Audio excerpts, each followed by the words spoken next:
Alright, today is the day. I got my heater box, or whatever you want to call it, out, and got my new heater core from Go Westy, and it looks good, everything's there. Man, the only thing I got beef with is install the supplied foam in the highlighted areas in order to be heater core box somewhere. Well, they didn't supply any foam, and it clearly says in the directions that install the supplied foam, but I'm going to use this supplied foam that I'm supplying, because I think you have to put foam around this in order to seal, and around the hoses. Before I tape this up, which I started on this backside, I just want to show you guys this little label.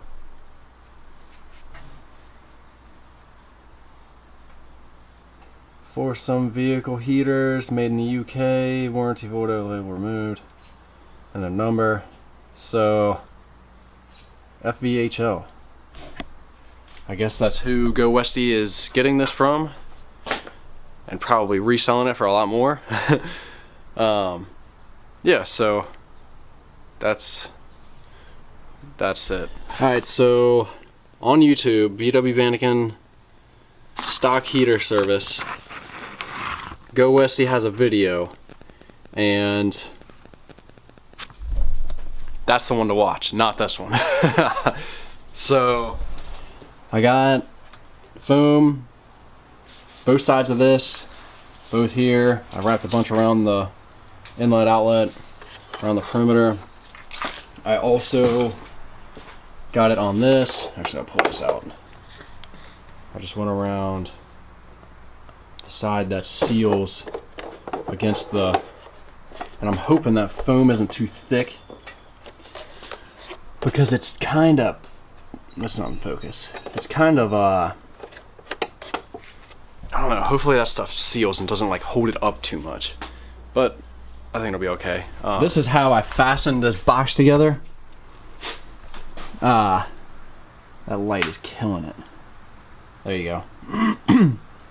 I got a 3mm screw and a lock washer, or a lock nut with 2 washers, and bolted this thing together in multiple spots. And the only, go back inside! The only, I got some safety wire and wired, which is okay, I guess. It's better than a zip tie, but I wired them together. It's kind of ghetto, but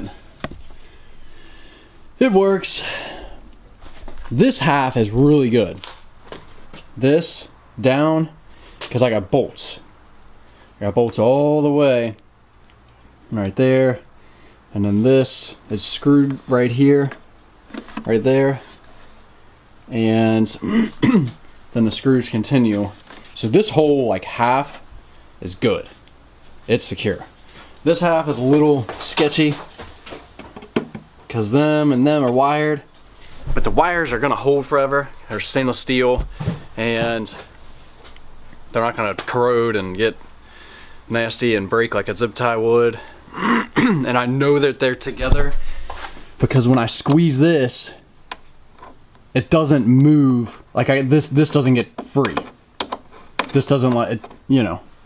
So it's like it's holding. But anyway, oh yeah, I did a little bit of an extra thing on this that I don't know if it'll work or not, and I think you could do this while it's in the van. Alright, so I put, sorry this camera's all shaky, I put this little strip of foam right there, and right there, and when this closes, it butts right up to that foam.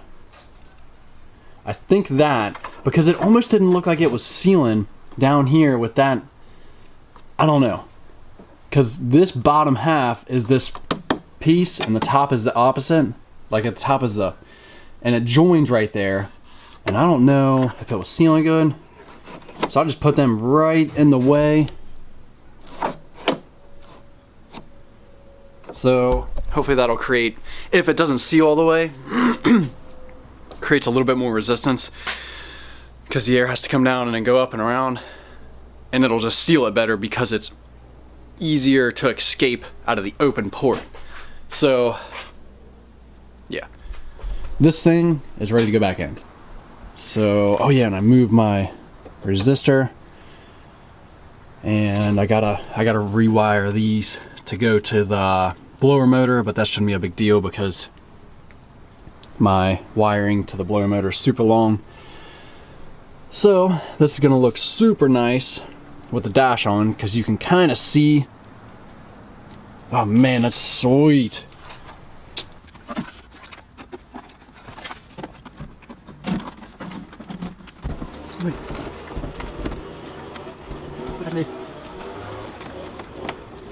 Whoa, that's close. That big brake booster. Look at that. I mean, we're talking a couple millimeter. And these holes are lined up. So that means that, like, this location is correct. And man, that's close.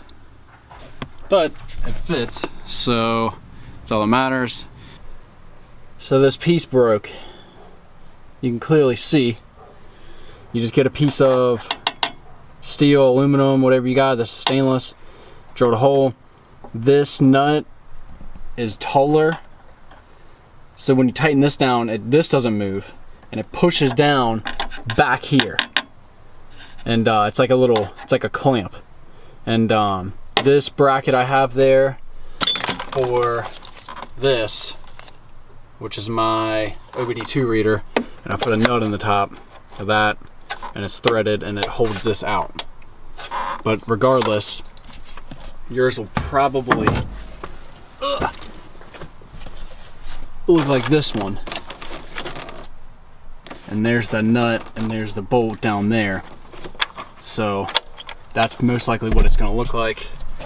I got stuff rigged, and it might look a little bit different, but I think I'm ready to put this dash back on. I got tools everywhere. It's a disaster. Man, this is close. I can't get over how close that is. And it's close up here too. Alright, so again, I had to get creative because that tab broke. You can see on the upper left, or upper right, the plastic broke. So I had to put that thing on, but it's pretty solid and it's not gonna move. And I drilled them 2 holes on the back side. If this thing would focus, there we go.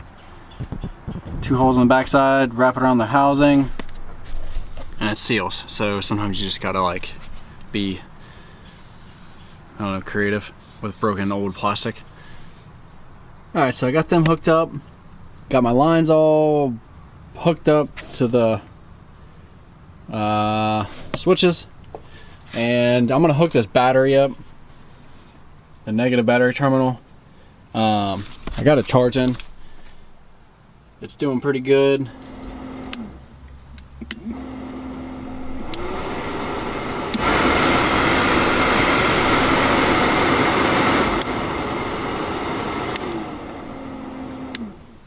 Alright, so it works. That means I can put this thing back together, and my relay, or my resistor relocation works good. All these switches work good, and it like vents from the defrost floor out these side vents. Well, these side vents. And so I guess I can put the steering column back together, and I don't know, I need to mess with some electrical stuff and make sure it's all good, and then I can start putting the dash back together. So we're making moves out here.